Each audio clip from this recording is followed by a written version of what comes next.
DA নিয়ে আবারও খুব গুরুত্বপূর্ণ আপডেট। তো ভিডিওটি 1 সেকেন্ডের জন্য স্কিপ করবেন না, পুরোটা দেখবেন। আর আপনি যদি আমাদের চ্যানেলের নতুন দর্শক হয়ে থাকেন এবং চ্যানেলকে সাবস্ক্রাইব না করে থাকেন, তো অবশ্যই চ্যানেলকে সাবস্ক্রাইব করবেন এবং আমাদের পাশে থাকবেন। তো ভিডিওটি শুরু করা যাক।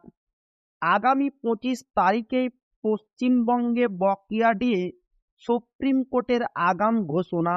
অবশেষে পশ্চিমবঙ্গের বকেয়া ডিএ মামলার শুনানি ফের একবারের জন্য উঠতে চলেছে সুপ্রিম কোর্টে। সরকারের সঙ্গে রাজ্য সরকারি কর্মীদের এই মহার্ঘ ভাতা বৃদ্ধি নিয়ে দিনের পর দিন সম্পর্ক তলানিতে গিয়ে ঠেকছে। আর অপরদিকে কেন্দ্রীয় সরকারের তরফে ডিএর সঙ্গে সঙ্গে অষ্টম বেতন কমিশন আগামী 2026 সালের মধ্যে লাগু করার কথাও জানিয়ে দেওয়া হয়েছে। আর অন্যদিকে পশ্চিমবঙ্গ সরকারের তরফে সপ্তম বেতন কমিশন তো দূরের কথা, বকেয়া ডিএ দেওয়া নিয়েও দিনের পর দিন গড়িমসি করা হচ্ছে বলে অভিযোগ সকল কর্মীদের। আর বিগত কয়েকদিন ধরে একের পর এক করে 14 বার শুনানির দিন সময়ের অভাবে পিছিয়ে যাচ্ছে এবং এই কারণের জন্য অনেকটাই হতাশায় ভুগছেন সকল কর্মীরা। আগামী 25শে মার্চ মঙ্গলবার এই ডিএ মামলার শুনানি সুপ্রিম কোর্টে উঠতে চলেছে বলে কোর্টের তরফে জানানো হয়েছে। আর এই নিয়ে কিছুটা হলেও আশার সঞ্চার হয়েছে সকল কর্মীদের মনে। এবারে যদি বকেয়া মিটিয়ে দেওয়ার নির্দেশ দেওয়া হয়, সেই নিয়েই চিন্তা করছেন অনেকে।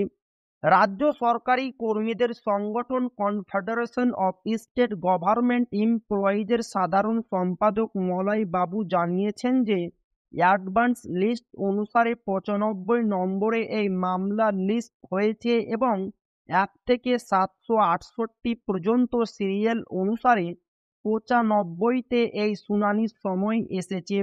এবারে ফাইনাল কজ লিস্টের অপেক্ষা করতে হবে সেই দিনের শুনানির আরও বিস্তারিত তথ্য জানার জন্য।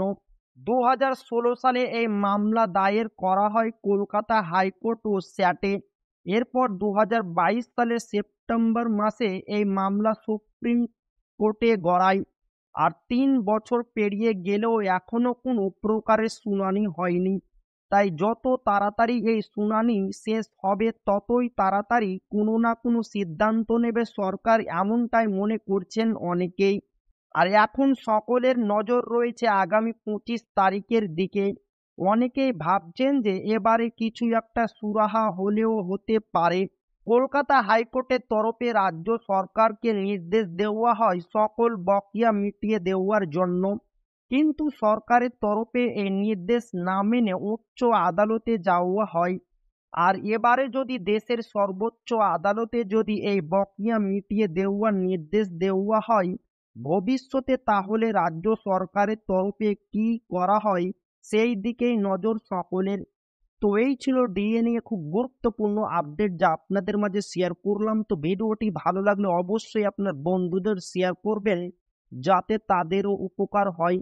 আর আপনি যদি এখনো আমাদের চ্যানেলকে সাবস্ক্রাইব না করে থাকেন তো অবশ্যই চ্যানেলকে সাবস্ক্রাইব করবেন এবং আমাদের পাশে থাকবেন। তো আবারও দেখা হবে ডিএ রিলেটেড খুব গুরুত্বপূর্ণ ভিডিওতে।